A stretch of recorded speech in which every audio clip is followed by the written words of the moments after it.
Assalamualaikum warahmatullahi wabarakatuh.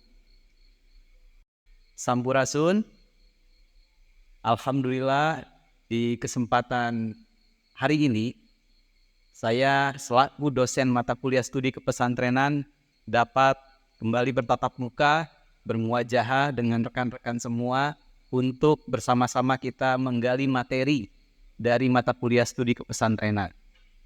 Betul, studi kepesantrenan itu kami rasa begitu penting, kami rasa begitu perlu untuk kita kuasai karena ini menjadi salah satu keunggulan dari STI Baitul Arqom yang punya ciri khas latar belakang pesantrenan begitu kuat.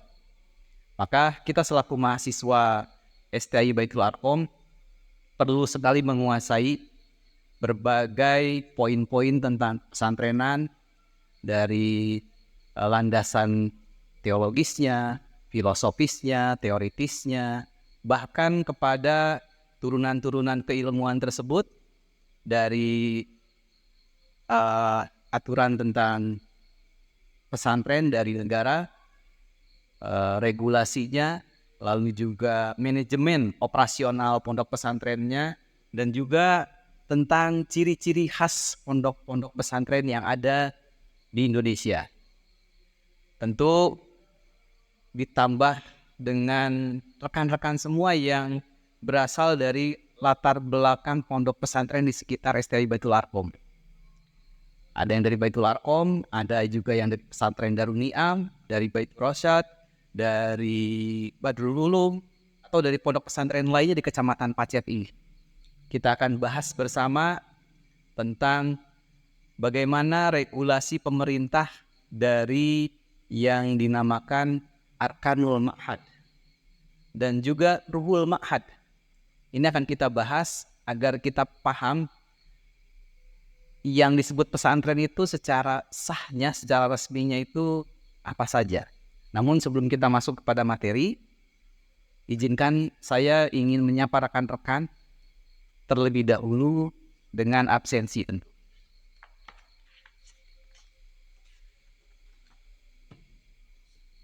Nama pertama Acep Wildan Abdullah, hadir? Alhamdulillah. Andini Nuraini, hadir? Bayu Rizky Maulana, oke, hadir. Baik, terima kasih. Kehadiran rekan-rekan semua menunjukkan antusias yang luar biasa untuk melaksanakan perkuliahan dengan baik. Selanjutnya, saya akan terlebih dahulu memperlihatkan di PowerPoint yang sudah saya sediakan. Baik, rekan-rekan mahasiswa, mahasiswi, calon orang-orang sukses semuanya. Sebagaimana yang tadi saya sampaikan, penyajian materi mata kuliah studi kepesantrenan akan disajikan dengan dibantu oleh PowerPoint. Sebelum nanti kita diskusi ya. Jadi materi studi kepesantrenan ini saya ingin fokuskan kepada rukun dan ruhul ma'had. Nah, rukun dan ruhul ma'had ini adalah semacam aturan yang dibuat oleh pemerintah, dalam hal ini Kemenag, mengatur bahwa semua pesantren ini harus punya cakupan rukun dan ruhul ma'had. Jadi nggak ada pesantren yang seperti halnya dulu orang-orang bisa mengklaim tempat yang dia dirikan ini pesantren. Tapi pesantren itu ya entitasnya harus bisa beradaptasi dengan zaman, berdialog dengan zaman. Nah, untuk sekarang pesantren itu harus mencakup pada aturan rukun dan ruhul ma'had agar terwujud nih makna pesantren dengan tepat. Karena lagi-lagi ya begitulah, ada oknum yang memanfaatkan nama pesantren untuk kepentingan pribadinya. Kita akan bahas yang terdapat termaktub di Undang-Undang Nomor 18 Tahun 2019 tentang pesantren. Yang pertama, Arkanul Ma'had. Arkanul Ma'had yang pertama atau rukun ma'had atau komponen ma'had. Pertama harus ada kiainya. kiainya itu bisa disebut di beberapa tempat mah buya, misal ustad, ajengan di Sunda mah, yai di Jawa mah misal, romo ada juga. Nah, kiai ini sosok yang mengayomi, menjaga, mendidik, membimbing seluruh santrinya, seluruh peserta didiknya. Yang kedua, harus ada santri. Santri itu ya peserta didik di pondok pesantren. Dan santri ini bukan pengertiannya ada kalau di istilah di Jawa Barat itu santri kalong. Yang dimaksud adalah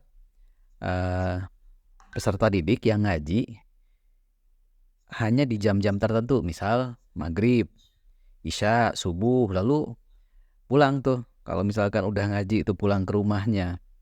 Nah, kalau ini enggak, santri yang dimaksud santri yang tidur, yang mondok, yang istirahat setelah kegiatan-kegiatan mengaji, belajar itu di asrama, di kobong kalau bahasa Sunda tuh, di Sunda mah. Nah, lalu yang ketiga itu harus ada asrama. Asrama itu tempat ngaji, tempat istirahatnya santri, tempat tinggalnya santri. Bahasa lainnya kobong.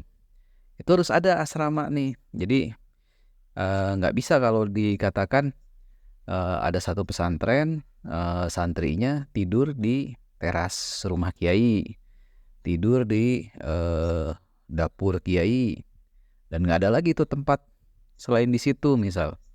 Artinya nggak ada kobong atau asrama, maka nggak bisa. Harus ada asrama. Dan keempat, harus ada masjid. Nah, masjid ini sebuah komponen yang sentral, jadi sentral kegiatan tuh baik beribadah, baik pelaksanaan kegiatan-kegiatan lain di pesantren seperti ngaji atau apa, memang terpusatnya, tersentralnya di masjid. Dan ini harus ada nih. Jadi jangan sampai ada yang mengklaim pesantren tapi masjidnya di mana, di masjid warga misalkan, jaraknya cukup jauh. Ini nggak bisa. Ini masjid itu ya harus ada di pesantren. Terakhir tentang Arkanul Mahad yang kelima adalah kajian kitab kuning. Nah, yang maksud kitab kuning ini ya lazimnya ya ada kitab warna kertasnya kuning. Dan ini tentang isinya yaitu ya, atau dirosah Islamiyah. Jadi isinya tentang pelajaran-pelajaran Islam. Pelajaran-pelajaran Islam itu ya ada kajian tauhid, ada kajian Al-Qur'an, tafsirnya, atau tajwidnya, lalu ada kajian ilmu alat atau yang disebut nahwu, sorof, balaghah, mantik. Ada juga kajian tasawuf. Nah, ini ada pada dirosah Islamiyah. Ini harus ada nih pada Arkanul Mahad. Apabila ada poin kesatunya nggak ada, poin keduanya nggak ada, ada istilah lain bukan pesantren. Contoh, dinamakan boarding school. Santri seorang peserta didik tidur di asrama, lalu ada kegiatan mau itu ngaji tapi nggak ada kiainya atau nggak ada masjid. Nah, itu ada yang dinamakan boarding school sekalipun peserta didik tinggal di situ. Nah, itu tadi 5 ya, dari mulai kiai, santri, masjid, asrama, sama kajian Islam atau dirosah Islamiyah. Yang berikutnya nih, di Undang-Undang Nomor 18 Tahun 2019 tentang pesantren, ada yang dinamakan Ruhul Ma'had. Jadi karakteristik pesantren itu pertama harus ada nasionalisme. Jadi jangan sampai nih ada yang mengklaim satu pesantren tapi terafiliasi dengan radikalisme. Ini nggak diperbolehkan. Harus nasionalisme. Yang kedua, pesantren itu isinya ya harus ada karakteristik keilmuan. Jadi orang pergi ke pesantren, namanya pesantren, pasti di situ tempatnya ngaji, tempatnya belajar. Ada keilmuan aja di dalamnya tuh. Ketiga, Ruhul Ma'had itu harus ada keikhlasan. Jadi seluruh komponen yang ada tuh baik dari mulai kiainya, para pengajarnya atau disebut dewan asatidnya itu harus punya spirit ikhlas. punya karakteristik ikhlas, nggak ada embel-embel untuk wah pengen kaya lah, pengen apa, nggak ada. Di pesantren itu harus punya keikhlasan. Keempat, Ruhul Ma'had itu keempat, kesederhanaan. Jadi semuanya ya tadi baik dari kiai, santri ya harus punya sifat kesederhanaan. Dan kesederhanaan ini ya lawan katanya mungkin istilah sekarang flexing. Jadi nggak ada saling pamer. Ya semua sederhana, semua nggak berlebihan. Terus yang kelima ada persaudaraan. Nah ini karakter yang selalu ada di pesantren.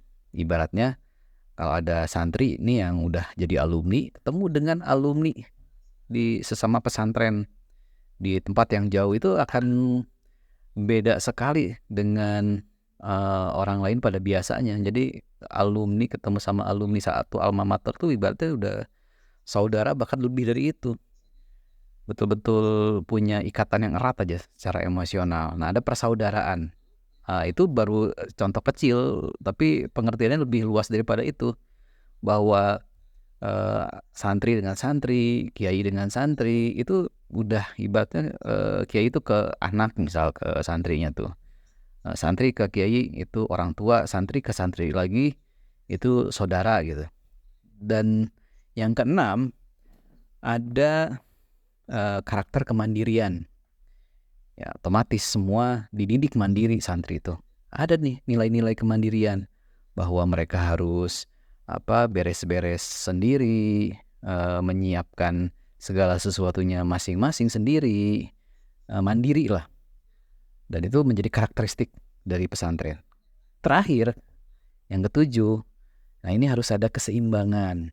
Nah, keseimbangan yang dimaksud ini jadi di pesantren tuh kegiatan-kegiatan tuh beragam dan itu semuanya seimbang. Jadi ada waktunya ngaji, waktunya ibadah, sholat misal, waktunya tadarus, waktunya belajar ilmu-ilmu umum.